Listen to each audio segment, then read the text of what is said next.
बहन जी के भी साथ हमने कहा वो तो बड़ी है, बड़ी बहन भी है, वो बहन जी पसंद करती है, वो तो मेरे लिए माँ समान है। उनका मेरा खून का रिश्ता है, जल और कुल को मिलते देर नहीं लगती। मैं हमेशा उनका सम्मान करूंगा।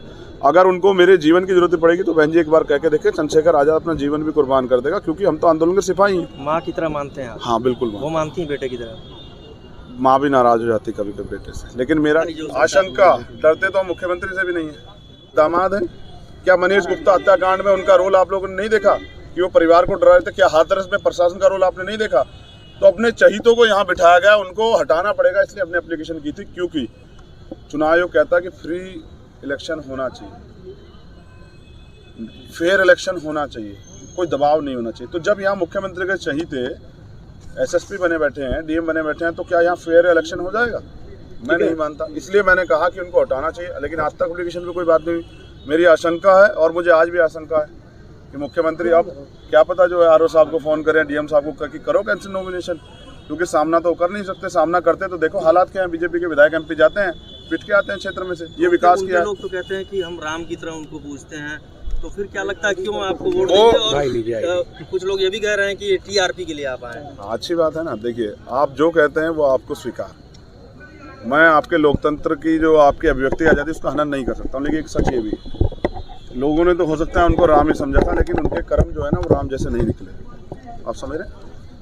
लोगों को गलती हुई, लोगों ने गलत व्यक्ति को एक गलत निर्णय ले लिया, उसका परिणाम ये हुआ। पहले मैं स्पष्ट कर दूं कि योगी आदित्यनाथ एक्सीडेंटल मुख्यमंत्री हैं। वो मुख्यमंत्री पद के दावेदार ही नहीं थे, उनके नाम पे चुनाव लड़ा गया। चुनाव केशव प्रसाद मौर्य जो पिछड़े वर्ग से आते हैं हमारे परिवार के व्यक्ति, उनके नाम पे लड़ा गया था, जबकि एक्सीडेंटल मुख्यमंत्री को बना दिया गया। और उसका खामियाजा उत्तर प्रदेश की जनता ने पूरे 5 साल भुगता है, और आज जनता तैयार है।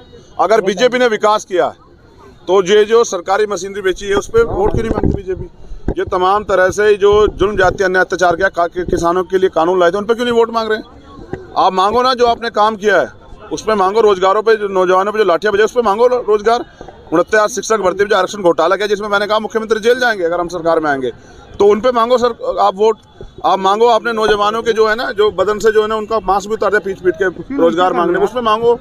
जो कानून व्यवस्था बहन बेटियों के साथ हाथरस में हुआ, प्रयागराज में हुआ, सामूहिक उस पर मांगो वोट। बीजेपी के लोगों ने अगर कुछ किया तो चलिए, भाजपा की अगर सरकार नहीं बनती गठबंधन में, क्या बसपा के साथ जाएंगे या फिर सपा के साथ जाएंगे? हमने कहा कि हम प्रयास करेंगे कि हम जीत के आए, हमारी पार्टी के मेंबर जीत के आए, हमारे गठबंधन के मेंबर जीत के आए, और फिर जिसको लगता है कि वो हमारा जो मैनिफेस्टो है, उस मैनिफेस्टो को जो हमने वादा किया जनता, झूठा वादा नहीं सच्चा वादा, क्योंकि नेताओं को नहीं मिल सकते, हम तो रहेंगे 5 साल फिर सड़क पे, उस वादे पे जो लोग खरा उतरेगा हम लोग उसके साथ जाएंगे, बहन जी के बीजेपी को छोड़ के। बहन जी के भी साथ हमने कहा वो तो बड़ी है, बड़ी बहन भी है, वो बहन जी पसंद करती है, वो तो मेरे लिए माँ समान है।